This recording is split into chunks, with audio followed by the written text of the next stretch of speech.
I was an anarchist, and naturally would not have minded if I had been a polygamist. The Arab chief was probably a polygamist himself. These slaves of Asiatic autocracy were content, in the old liberal fashion, to judge me by my actions. They did not inquire into my thoughts. They held their power as limited to the limitation of practice. They did not forbid me to hold a theory. It would be easy to argue here that Western democracy persecutes where even Eastern despotism tolerates or emancipates. It would be easy to develop the fancy that, as compared with the sultans of Turkey or Egypt, the American Constitution is a thing like the Spanish Inquisition. Only the traveller who stops at that point is totally wrong, and the traveller only too often does stop at that point. He has found something to make him laugh, and he will not suffer it to make him think. And the remedy is not to unsay what he has said, not even, so to speak, to unlaugh what he has laughed, not to deny that there is something unique and curious about this American Inquisition into our abstract opinions, but rather to continue the train of thought and follow the admirable advice of Mr. H.G. Wells, who said, "It is not much good thinking of a thing unless you think it out." It is not to deny that American officialism is rather peculiar in this point, but to inquire what it really is which makes America peculiar, or which is peculiar to America. In short, it is to get some ultimate idea of what America is, and the answer to that question will reveal something much deeper and grander and more worthy of our intelligent interest. It may have seemed something less than a compliment to compare the American Constitution to the Spanish Inquisition, but oddly enough it does involve a truth, and still more oddly perhaps it does involve a compliment. The American Constitution does resemble the Spanish Inquisition in this, that it is founded on a creed.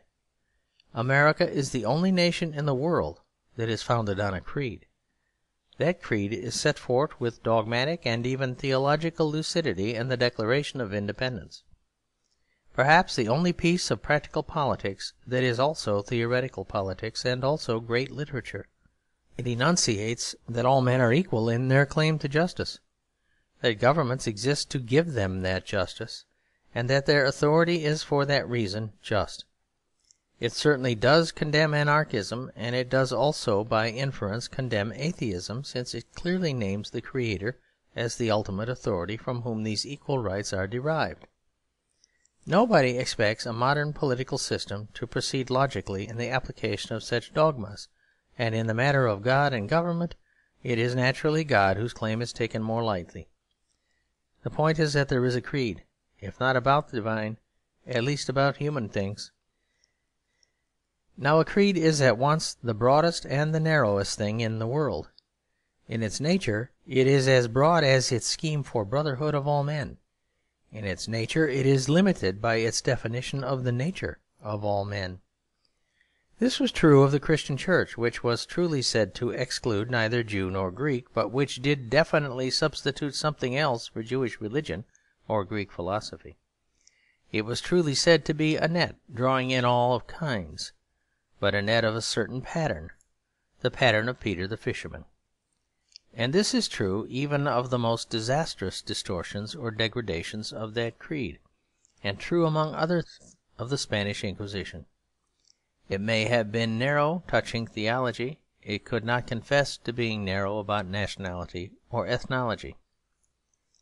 The Spanish Inquisition might be admittedly inquisitorial, but the Spanish Inquisition could not be merely Spanish. Such a Spaniard, even when he was narrower than his own creed, had to be broader than his own empire. He might burn a philosopher because he was a heterodox, but he must accept a barbarian because he was orthodox. And we see even in modern times that the same church which is blamed for making sages heretics is also blamed for making savages priests. Now, in a much vaguer and more evolutionary fashion, there is something of the same idea at the back of the great American experiment, the experiment of a democracy of diverse races which has been compared to a melting pot. But even that metaphor implies that the pot itself is of a certain shape and a certain substance. a pretty solid substance. The melting pot must not melt. The original shape was traced on the lines of Jeffersonian democracy, and it will remain in that shape until it becomes shapeless. America invites all men to become citizens, but it implies the dogma that there is such a thing as citizenship. Only so far as its primary ideal is concerned. Its exclusiveness is religious, because it is not racial. The missionary can condemn a cannibal precisely because he cannot condemn a Sandwich Islander. And in something of the same spirit, the American may exclude a polygamist precisely because he cannot exclude a Turk. Now for America, this is no idle theory. It may have been theoretical, though it was thoroughly sincere when that great Virginian gentleman declared in surroundings that had still something of the character of an English countryside. It is not merely theoretical now. There is nothing to prevent America being literally invaded by Turks, as she is invaded by Jews or Bulgars. In the most exquisitely inconsequent of the Bab ballads, we are told concerning Pasha Bailey Ben: "One morning knocked at 8:30 a tall Red Indian at his gate. In Turkey, as p'raps aware, Red Indians are extremely rare." But the converse need by no means be true. There is nothing in the nature of things to prevent an immigration of Turks increasing and multiplying on the plains where the Red Indians wandered. There is nothing to necessitate the Turks being extremely rare. The Red Indians, alas, are likely to be rarer. And as I much prefer Red Indians to Turks, not to mention Jews, I speak without prejudice.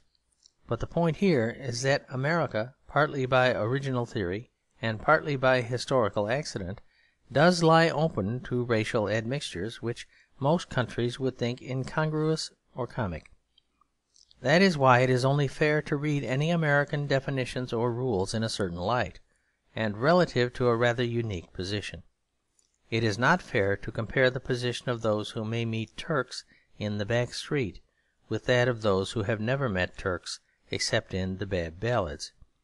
It is not fair simply to compare America with England in its regulations about the Turk. In short, it is not fair to do what almost every Englishman probably does, to look at the American International Examination paper and laugh and be satisfied with saying, "We don't have any of that nonsense in England." We do not have any of that nonsense in England, because we have never attempted to have any of that philosophy in England, and above all because we have the enormous advantage of feeling it natural to be national, because there is nothing else to be. England in these days is not well governed.